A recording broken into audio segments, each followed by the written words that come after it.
Are you able to unmute and confirm if you can hear us, please? Yes, I can hear you. Good evening. Thank you. Fantastic. Perfect. All right, agenda item 3 is public hearings. I do not believe we had anybody sign up in person. We will do a open call for anybody joining us via Zoom.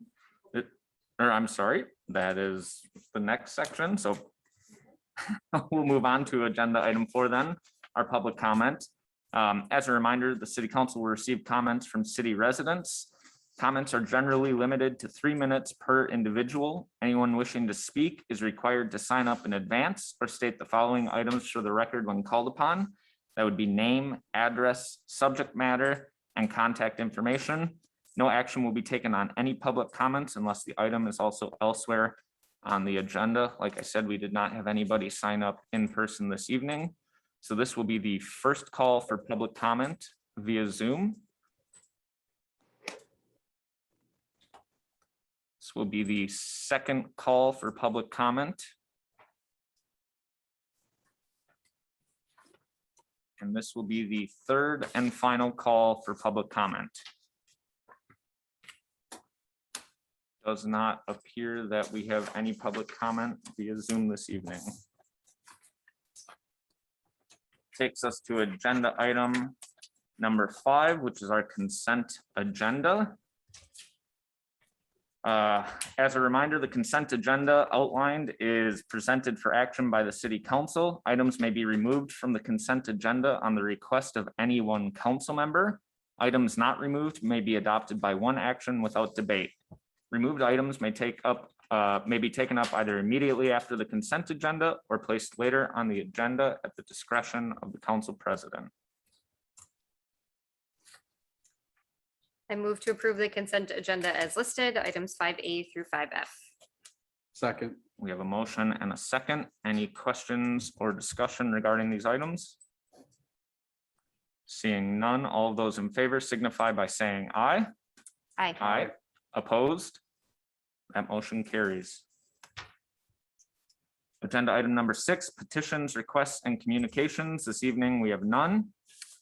Agenda item 7, resolutions and ordinances. 7A, the third and final reading of an ordinance to amend sections 2-52C and 15.10.13.2 and to create section 2-3 of the City of Fort Atkinson Municipal Code relating to allowing electronic participation at meetings by members of the city council, boards, commissions, and committees. So this is the third and final reading of this ordinance. The city desires to continue to support virtual public meetings through the pandemic and in the future when appropriate and convenient for the city council, members of boards, commissions, committees, staff members, and the general public. And additionally, the city desires to continue to provide this option for hybrid meetings. The ordinance as proposed is not expected to impact the city financially. The council chambers have been upgraded to accommodate hybrid public meetings. And we have held successful city council and plan commission hybrid meetings. Just as a note, the American Recovery Plan Act or ARPA funds were used to pay for the tech upgrades here in the council chambers. The city council did perform the first and second readings of this ordinance on August 17th and September 7th, respectively. The staff recommends that the city council perform the third final reading of this ordinance tonight and adopt it.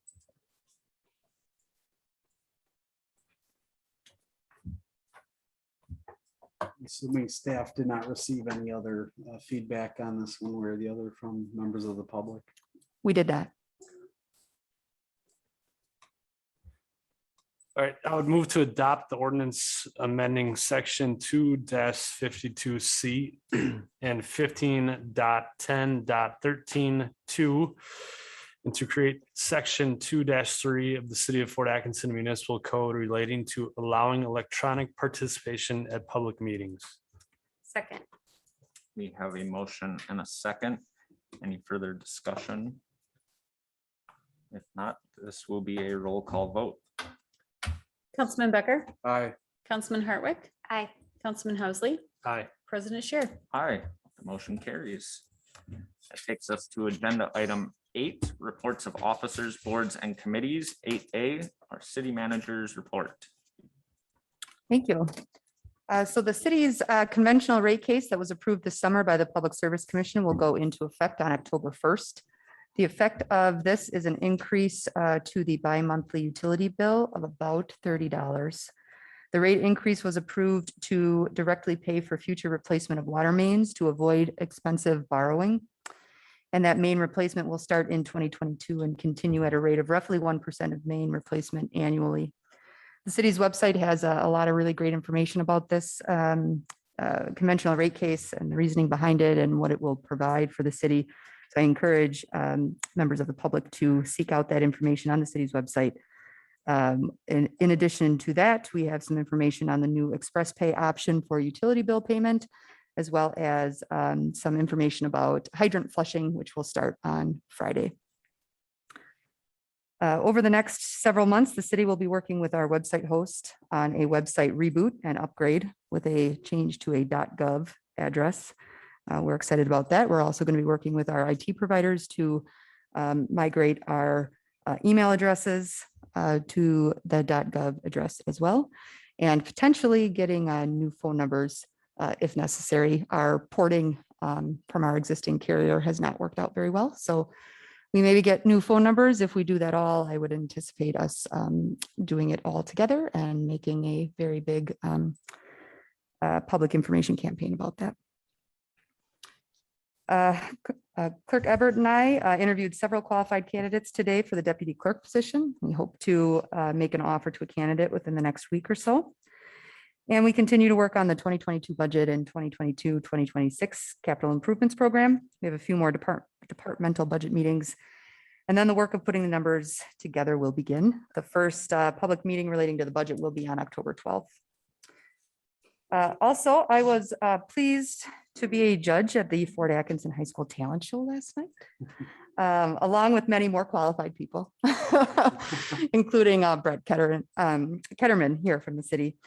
A very talented young man named Gabe Patton won, and I just want to note how struck I was by the talent and courage of the participants and the support of the other students in the crowd. I was very impressed. It was a great night. Just another note, we sent out a couple of public notices last week about an open house at Opportunities and a social event on Thursday. So I hope to see members of the public and others at those events. And that's all I have. Thank you very much. And our talent show will be coming up after we all off a council. Agenda item number 9, unfinished business. This evening, 9A, we have the review and possible action relating to the general development plan for the U-Haul planned unit development project located at 1307, 1309 High Street.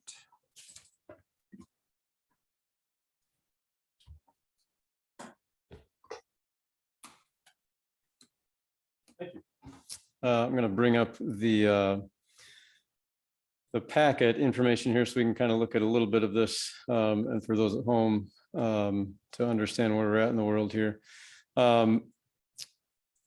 This plan is, I think, the second time, if I'm not mistaken, that council has seen this proposal from U-Haul. This is part of the planned unit development process. That process has several steps involved in it, and rightfully so. It involves the city essentially removing, or in the case of Mr. Slavny, who's our planner on the phone, calling them flexibilities, allowing a little flexibility in our zoning code for, in this case, the U-Haul development, where the indoor storage component and several other smaller components of this this proposed development don't necessarily fit within our zoning code. But at the same time, we recognize the opportunity that it does offer for the city. And so the PUD process allows us to move into kind of a negotiation, essentially, with the developer and the city, so that we can bend and provide those flexibilities. And in return, the developer provides some substantial improvements to the site as well. So it's kind of a win-win.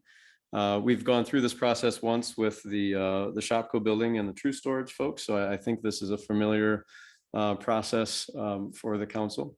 The elements of the general development plan involve quite a bit of site change, both on the inside and the outside. On the inside of the existing building, we have the existing tenant spaces. Those will be preserved. I believe there were 3 tenant spaces located there. The remaining kind of north area here and south area will be dedicated to various types of storage. And we have a representative from U-Haul here in the audience if we have any questions regarding that. But my understanding is we have the U-Box feature, which is sort of a mobile storage that can be brought to the site on a trailer and stored inside until such time as it needs to move out. And then more permanent storage in that south area, what we might consider to be the more traditional indoor storage units. Storage is not something that our zoning code allows within this area. So that is the largest of the flexibilities that we have with respect to this development. The outside, the exterior improvements in plan view that we're looking at here, most of these green areas represent removal of pavement, a return to a greenscape of some sort. We're getting to the code requirement of 80% maximum impervious on this site. This area was developed, I'm guessing, in the 60s when large parking lots were the norm. And obviously we're moving away from that as we understand the stormwater implications of all that runoff. U-Haul is committed to returning a lot of the space to green space. This is, of course, an entrance feature to the city that we've called out in the comprehensive plan. And so any softening, greening, improvements to this area that can be done are welcomed, and U-Haul is committed to doing that. The building itself on the outside is going to get some freshen ups. There's I forget the term for this. There's the mural, as I call it. Yeah. There's a nice area here that's going to have a bike stop feature to it. So there'll be like a filling station for bike tires given its proximity to the bike path. There'll be an area for water filling and restrooms and things of that nature, and some signage to direct folks from the bike path into that area. Outside of that, a fresh coat of paint on everything, really some removals, I think, of some fairly deteriorated conditions out there will probably be the biggest lift that we see from the public standpoint, in addition to the improvements that we see here kind of in the concepts. City staff have had Mike Slavny, who is on the call. As I mentioned, he's been our planner taking us through this PUD process. He had provided comments within the packet. I will note that there was a request from U-Haul to perform or to have some phasing associated with this, and that has been resolved. So Mike's recommendation was to deny the phasing request. Actually, what that was a misunderstanding. We took phasing to be a start-stop of activities. So maybe we would do a portion of things in 1 year, stop, and then do another portion of things in the second year. What they were getting at was more that they would be able to do the building improvements first, and then be able to actually occupy portions of the building as they were finished, even though perhaps the exterior site improvements hadn't been accomplished yet. So that we're very comfortable with. So essentially, what we came to from that was that once construction begins on the project, both the interior and exterior improvements, it will not stop until it's finished. And we have a rough timeline of fall of 2022 to finish those improvements. So that concern was eliminated, but yet I think still persists within the memo there. I don't think, yeah, as I said, Mike is on the phone. If there are any questions from the city council, I kind of ran through it fairly quickly. This has been a fairly long process to get to this point. This is the last time the council will see the general development plan. The last step is the specific implementation plan that will come before the planning commission only for approval. And that's really more of a formality where we count up the trees and say, yep, you have 7 as required by the zoning code, or no, you have 6, you need to add 1 more. So really fairly minor review at that point for the SIP. My only, maybe I missed it here, but is Riverfront staying as is? The restaurant, Yeah, yeah, that did okay. come up in the planning commission meeting. I should mention, planning commission did approve this at their meeting last week, but that was a question that was brought up, and yes, they are intending to stay. Cool. Is there any more information? That was one of my questions too, was just in regards to, you know, what that term looks like. Because I just looking at one of the pictures, it looks like they'll basically be flanked by storage. So it would be the one end of the building and the other end of the building. Yeah, I can, So let is there any, me zoom into this a little bit and maybe, and I was looking, it's one of the images I only know the number on our packet in here. this sort of gives an idea of it. So there are 3 retail spaces in here, and I'm not sure, and I don't know if you are or not, if Riverfront Restaurant takes up just one of these or 2 of these. I know they don't take up all 3. The riverfront would be the most southern of those small boxes. Okay, That would be the space there. so there are 2 other available spaces in there for retail. I think one of these is the old Radio Shack, for those of you that recall that. In the center, that's the one we're currently occupying as a temporary shelter. Okay, In Hollywood Video, right? that's it. that predates me, so.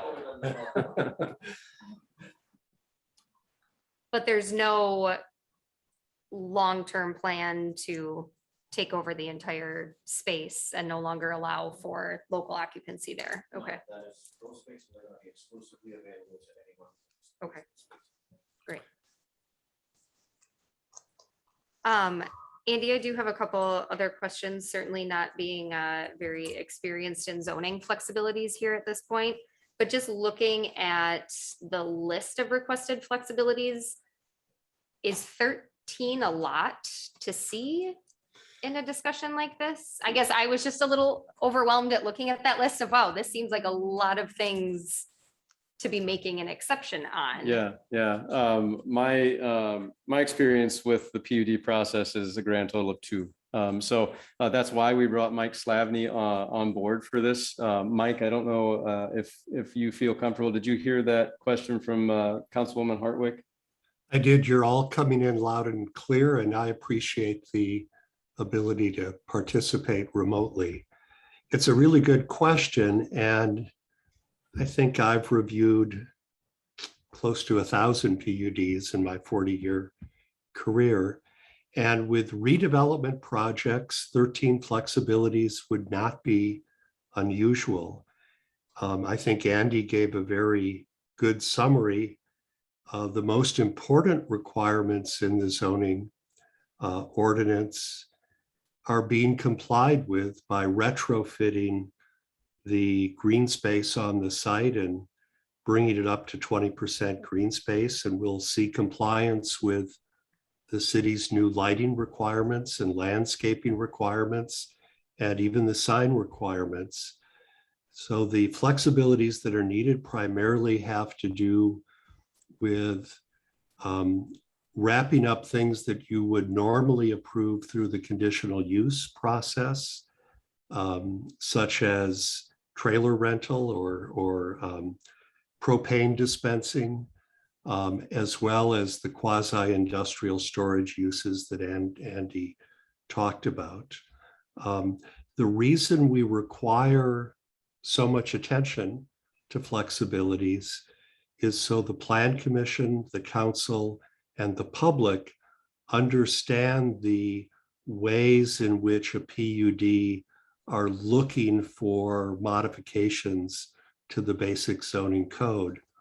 And while 13 may seem like a high number in my experience for a site of this size, to get complete redevelopment of the parking area and compliance with a lot of our new requirements, the ones that'll be visible and noticeable to people. I think 13 is the right number for this site. I think the applicant has done a really good job of responding to staff input and making good with ordinance compliance where possible, while still protecting those spaces for additional, more traditional shopping center tenants. So I was very comfortable with the 13 flexibilities. Thank you, Mike. That's very helpful. I appreciate it. Sorry, I'm going to toss one more at you. I think the only other big question I had was in some of those questions that you answered about making the change or that staff answered. And the answer was possibly in regards to, is this in harmony with the comprehensive plan? And it does note in there that this wasn't necessarily part of the, I think, initial vision of what that district would look like. Is there anything that would inhibit future sections of that vision being put into place in that area by making these changes?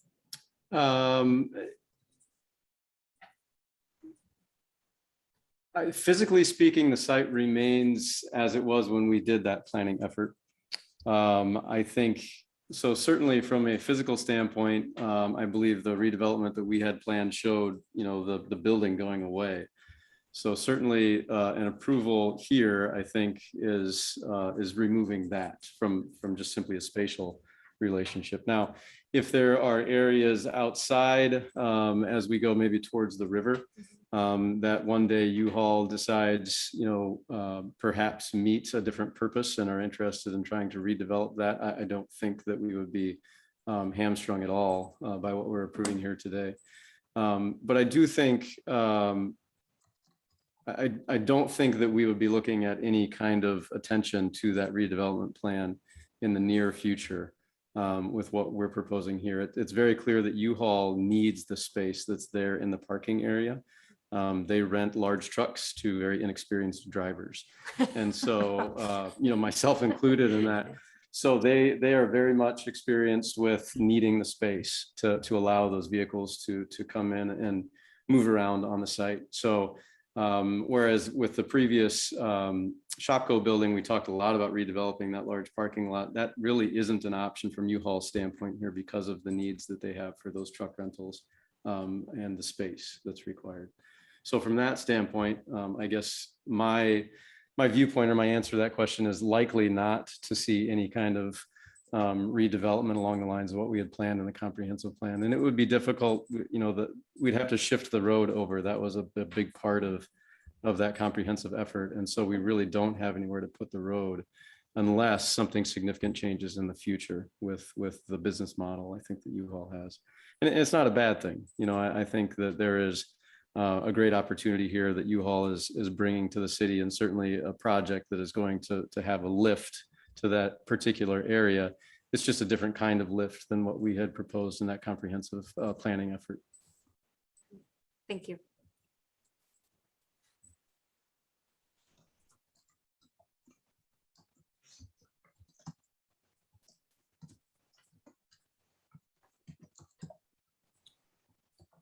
Any other questions?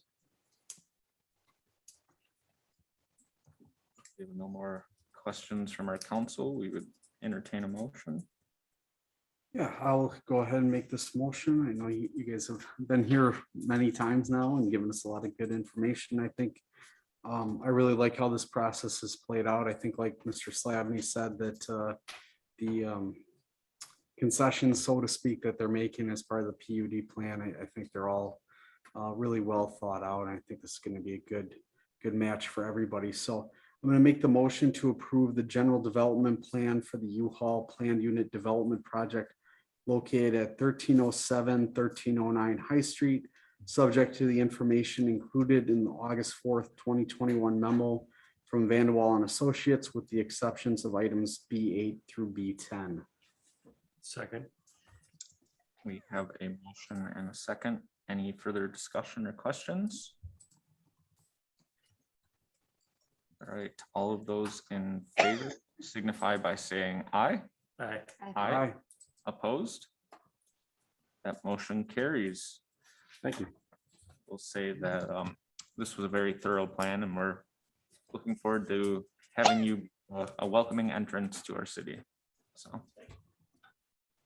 10 agenda item 10, new business. 10A is the review and possible action relating to an estimate from Century Fence Company for pavement markings for 2021 road construction projects for $34,780. I am multitasking, but not very well here. So those of you at home, I guess you'll just have to look at the PDF a little longer. That's there. Yeah, so we did a lot of paving work this year, and a lot of those roads had lines on them. We call them long lines in the engineering field. So we, with those long line projects, what we do is have a machine come in. It's a truck mounted machine that's set up to much more efficiently perform this work, and frankly make the lines straighter than we can do ourselves with our person mounted paint machine. So I sent out a bid or request for proposals to 3 different firms. We only received 1 return on that proposal, and that's been kind of consistent over the years with this. We received that from Century Fence. They did all of the long line painting for Rockwell Avenue, which was the last time we had this out for bid. The paint that we'll be using is epoxy paint. It's a little bit more expensive, but it lasts longer. That's what we used on Rockwell. So we should get at least 5 years before we have to repaint, whereas latex paint, although being more or less expensive, requires us to repaint within 2 years usually. So the high price is due to the type of paint that we're choosing here.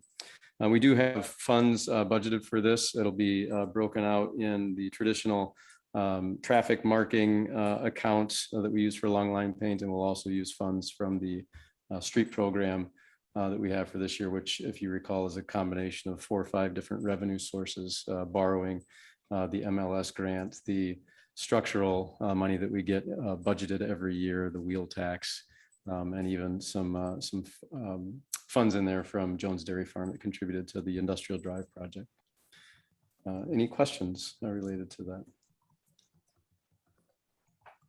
I just wanted to ask about, because it always feels a little odd to get 1 quote, because then you're kind of, Yep. so you feel somewhat tied in with that cost, but does that cost, I mean, is that in line with past projects or past quotes that you've received on work like this? It is. Okay. I looked back at the Rockwell project that we had in I think it was 2018 that we did the painting for that, and it was within about $500 from the same group. So, but I don't have another bid from an epoxy group. This is a fairly specialized business, and so unfortunately it's not the most comfortable for me either. But it's kind of one of these things that just is what it is. Well, frankly, these days, if you can't get any contractor who's available to do work, yeah, that's, you sometimes have to take what you can get right now. Yeah, we cannot find paint right now for our own uses, nor I asked for Century Fence to provide me a latex quote, and they said they can't get latex. They couldn't even provide it. So, yeah, definitely material issues here and there. Andy, I can't remember in the past, did we contract with the county, or was it Dane County for We long do. line painting as well? Yeah, so Dane County has a long line paint crew, and we have them come in every year and do our latex paint. So when we go to repaint these, we likely will not repaint them with epoxy, because there's quite a bit of prep work that needs to be done there. And so at that point, we'll probably just paint over with latex, which you can do. You can't do epoxy over latex, but you can do latex over epoxy. They're very reasonable. They charge us basically time and materials, and they love coming here. They love to have their lunch in Rock River Park and hang out there. So it's been a nice thing for us to have them come out and do that long line painting. Perfect. Okay. Nobody else has any other questions. I would move to approve the contract with Century Fence Company for pavement markings for 2021 road construction projects for an estimated cost of $34,780. Second. We have a motion and a second. Any further discussion, questions? Seeing none, this will be a roll call vote. Councilman Becker, Aye. Councilman Hartwick, Hi, Councilman Housley, Aye. President Scheer. Aye, the motion carries. Thank you. Agenda item 10B, the review and possible action relating to the 2022 recycling grant application to the Wisconsin Department of Natural Resources. Yeah, this is an annual request. It is a sure sign of fall for me, at least, just like the leaves. we put forward a grant request for funds that help us offset our costs associated with recycling and compost. The Wisconsin DNR then asks us in the springtime to report on how we've done in terms of the amount of material that we have recycled. And if we hit a certain threshold, they say, good job, you are awarded the grant. So it's a good process, just simply for a check-in and for counting numbers. But it is a bit of a foregone conclusion that we will be receiving the recycling grant funds. However, we get to talk about them in a public forum, and that's always important. So I'd be happy to answer any questions that you might have regarding the application.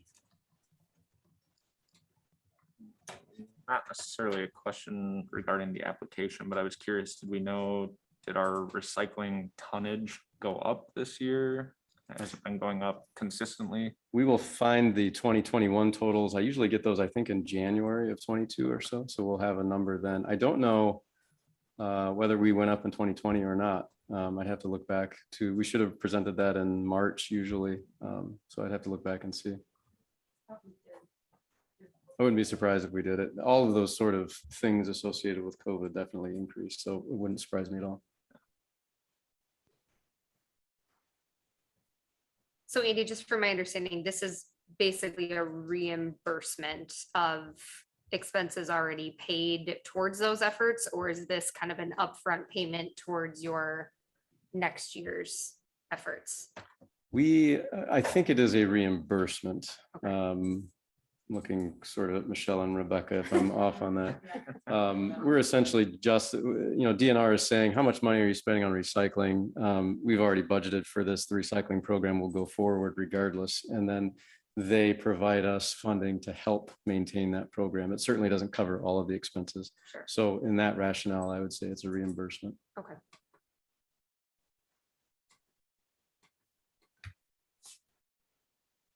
We do budget the grant as a revenue for the next year. Okay.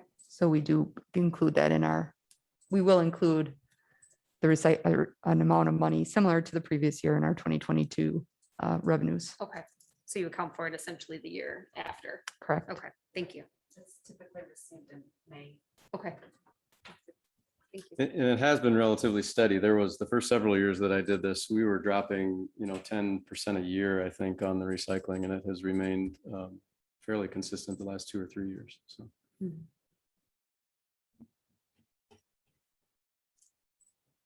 Well, guess it's good to get this one checked off officially again. So I'll make the motion to approve the 2022 recycling grant and authorize staff to sign and submit the application to the Wisconsin Department of Natural Resources. I'll second. A motion and a second. Any last minute discussion, questions? All of those in favor signify by saying aye. Aye. Aye. Opposed? The motion carries. Thank you. Thank you. Agenda item 10C, the review and possible action relating to a proposal from Tactical Athlete Health and Performance Institute LLC for the city's participation in the Rebound program. Thank you. So the city of Fort Atkinson switched insurance providers earlier this year for the city's liability, property, and workers' compensation insurance to the League of Wisconsin Municipalities Mutual Insurance, or LWMMI. As the council recalls, moving to LWMMI saved the city about $49,000 in insurance premiums for the 2021-2022 insurance year, which runs from July 1 of 21 to June 30th of 22. The league has a relationship with Tactical Athlete Health and Performance Institute LLC, known as Rebound. Rebound provides expedited top-notch health care to injured public safety workers, helping them return to good health and get back to work more quickly than a traditional healthcare model. Using Rebound's injury management model returns employees to work 30% faster than without the program. Rebound is so highly recommended by the league insurance that they have committed to paying 100% of the cost of the program for the first 3 years. Early in September, Clerk Ebert, Chief Bump, and I met with Rebound representative Marcus Laurinaitis, who is on the call. He presented the program and its benefits for city staff. Rebound was developed for public safety employees. However, if the city's police, fire, and public works departments participate, then the benefit is extended to all city staff and family members on the city's insurance, including retirees.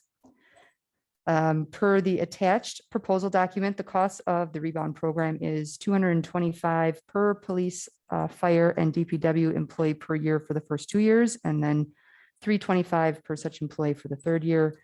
The city has approximately 67 employees between the fire, police, and public works departments. The total cost of rebound for the city shown in that table 1, which would be about $15,075 for years 1 and 2, and $21,775 for year 3. As I mentioned, while the cost is based on those public safety employees, the benefits are extended to all employees, family members, and retirees. Under the agreement, the city would be responsible for the initial payment to start the program. For year 1, that would be $15,075. And then we will be reimbursed by the league per the letter from CEO, League Insurance CEO Matt Becker. If for any reason the city or Rebound desires to terminate the agreement, there is a 90-day notice of termination required. And the league has not committed to extending reimbursement for Rebound beyond the 3-year term of the first agreement. However, they are in discussions now. Without 100% reimbursement moving forward, it would be difficult for the city to pay for the additional employee benefit. The city would need to reevaluate the program if any possible reimbursement in year 3 and any possible reimbursement in year 3 before any sort of extension. But at this point, it is free and it is a benefit. And as I mentioned, Mr. Laurinaitis is on the line and can answer questions about the program. I will recommend that the City Council approve the agreement with Tactical Athlete Health and Performance Institute LLC for the Rebound Program for a 3-year term, subject to the continued reimbursement of fees by the League of Wisconsin Municipalities Mutual Insurance. I think the only question I had was just related to the number of employees between our police and fire department, knowing that is a discussion that we are having. Are those figures based on, here's the agreement based on your current employee structure, and would that remain in place should those numbers change, or is there not flexibility within that? Sure. This is based on our current staffing, as this would go into effect upon execution of the contract, would be in effect in 21, 22, and 23. If our numbers increase, the cost would increase, but the reimbursement from the league would also increase to match our costs. Okay. And that's why the recommendation is written as it's written as well, subject to that continued reimbursement of fees by the league. Rebecca, can I elaborate on that? Actually, Sure. you actually lock in for 3 years. So I think right now we have the 67 total members. That'll stay 67 for 3 years. So even if you go up to 90, we'll keep it at that pricing for those 3 years. And then after that, we could reevaluate after 3 years if we need to. Great, thank you.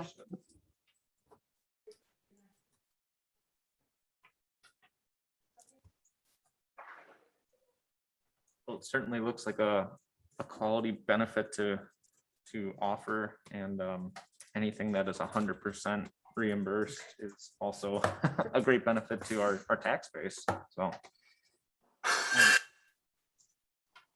I think this does sound like a great program. I think anything that gets our employees back to work sooner, if at all possible, that's a big win for the residents as well as the city government. Just curious if I understand for 3 years, the league's insurance program is covering the cost, but if after a year we decide this isn't a good fit, what's the opt-out look like on this? Sure, it's 90 days notice Okay, from either party. okay, good.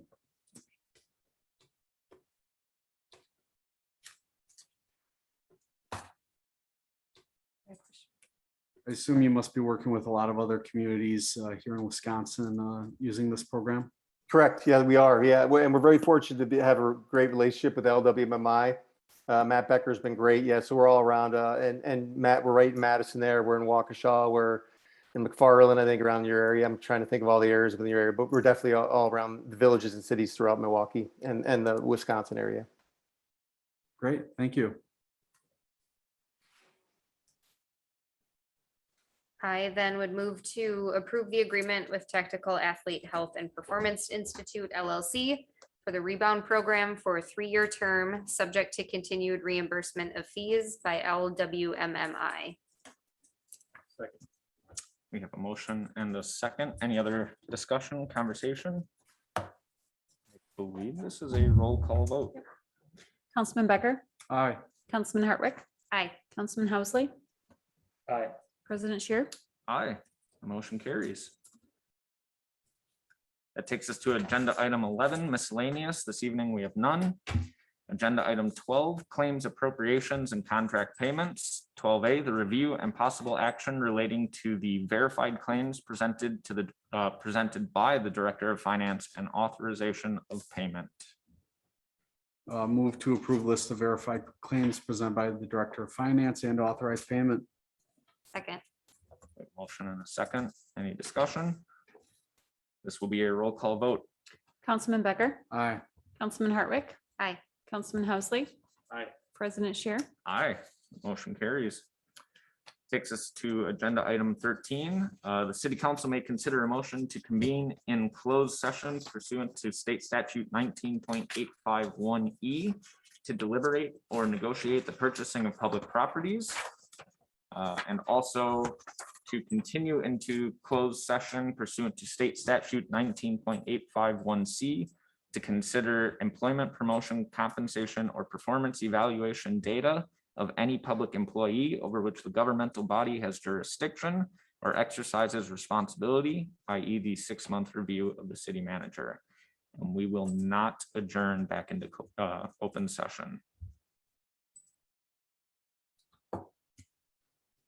All right, I'll make the motion to adjourn into closed session pursuant to state statute 19.851E to deliberate or negotiate the purchase of public properties and to remain in closed session pursuant to 19.851C to consider employment, promotion, compensation, or performance evaluation data of any public employee over which the governmental body has jurisdiction relating to the 6-month review of the city manager.